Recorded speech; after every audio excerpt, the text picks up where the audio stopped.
Welcome to Charlottesville, Virginia, where I'm getting ready to fly to Washington Dulles on a 17-minute flight on a United Embraer 145. You may be asking why United is running a 17-minute flight on an Embraer 145 at 6:30 in the morning from Charlottesville, Virginia to Washington Dulles. Well, the answer is simple. Many people, like me, need to make early morning connections in Washington, D.C. This flight is perfectly timed so that everyone arriving in Dulles will have about an hour and a half and then be able to connect on to their final destination, just like me.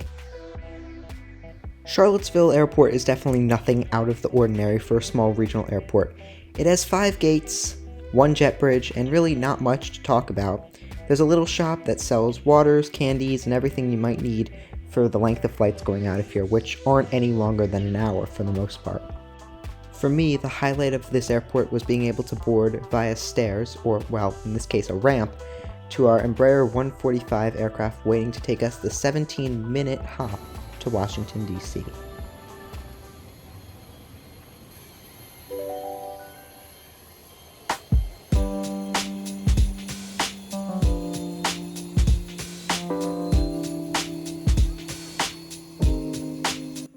The Embraer 145s for United Airlines are fitted with 50 seats, 6 of which have extra legroom. Today, I'm towards the back in seat 22A. Seats on the left-hand side of the aircraft are just single seats by themselves, and on the right-hand side of the aircraft, they're double seats. So, if you book early enough, you can get one of those single seats, which is definitely the preferable option. I'm gonna be totally honest, the legroom on these seats felt actually better than the legroom on mainline United jets. While the numbers for inches of legroom are pretty similar between United Express as well as the mainline United jets, I felt that these had just a bit more room. I also thought the padding was better than mainline United jets, which I had flown later that day. Regional Jet 145, you can refer to the passenger safety information card located in the seat rack in front of you.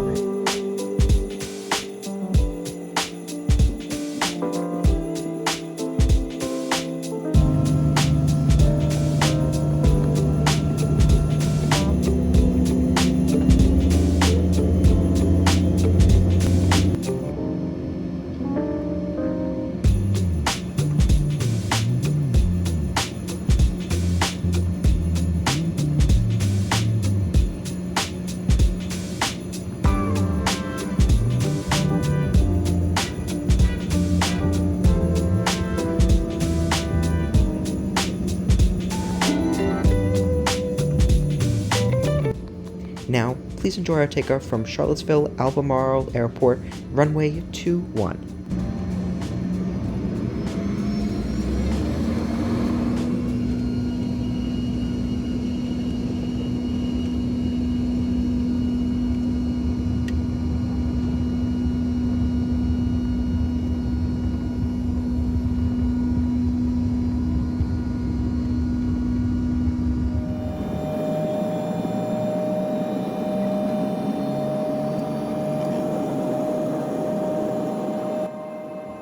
We took off into the early morning and began to turn north to head towards Washington, D.C.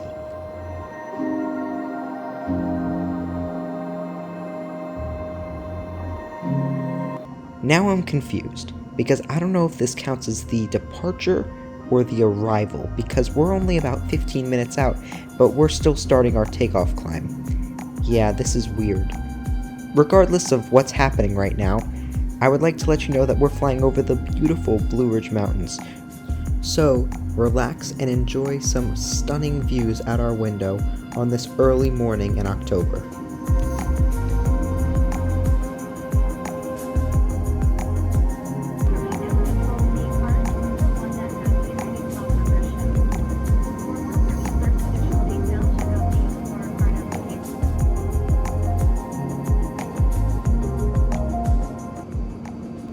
Inside the cabin, not much was happening. There's some air vents, some lights for reading, but the reality is you're not going to need anything on this flight, considering it's only 17 minutes. The flight attendant came through once with a trash bag, but I don't know what trash anyone would really have on a 17-minute flight. There was no snack service, but I didn't expect there to be. I mean, how would they even do one that quick? But overall, the flight attendant was great. It was just her by herself, so I was really impressed with how she was doing handling all 50 passengers on board.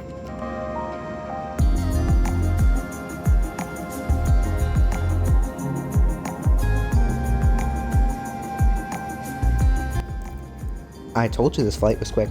We're already starting our descent into Washington Dulles onto runway 1 right.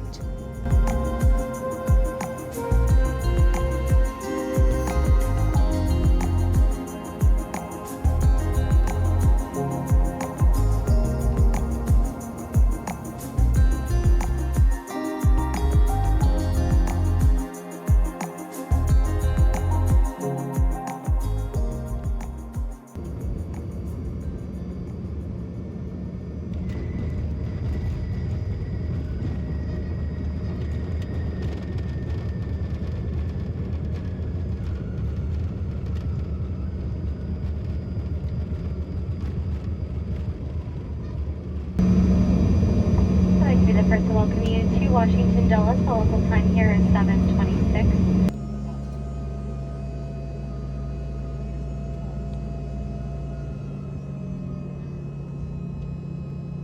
Pretty much all the items that were brought on board this flight, except for small handbags, had to be checked underneath the plane at the gate. So, upon deplaning, we were asked to wait outside the aircraft for our bags. Well, in practice, this works on a summer day in Miami, not exactly in 33-degree weather in Washington, D.C. It was fine, they were very quick, but it wasn't very pleasant. My review of Washington Dulles Airport will be out later with my United Airlines A319 review coming soon, but overall this flight was great, honestly. It was comfortable, quick, and exactly what I needed to make my connection onto my next flight. Again, thank you for watching, and I'll see you in the next one.